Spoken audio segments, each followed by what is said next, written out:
Hello friend, welcome back to our channel Dipu বাবু মিষ্টুতে তোমাদের সবাইকে স্বাগত। আজকে আমি তোমাদের শেয়ার করছি ফলস পাড়ের উপরে কিভাবে উত্তরীয় তৈরি করব।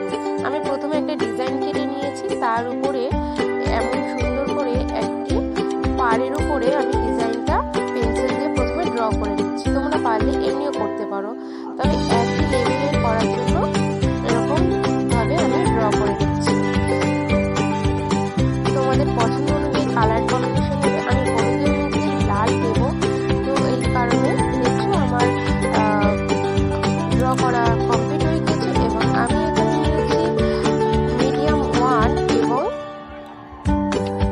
রেড অ্যাক্রিলিক কালারটি। তো অ্যাক্রিলিক কালারের সঙ্গে একটু মিডিয়াম 1টা মিশিয়ে নিয়েছি, যার জন্য একটু কালারটা পাতলাও হয়েছে এবং খুব সুন্দর হয়েছে। কন্টিনিউ দেখতে থাকো এবং কেমন লাগলো কেমন হলো তোমরা কমেন্ট করো প্লিজ। আর এরকম তোমরা ভিডিও দেখতে চাও অবশ্যই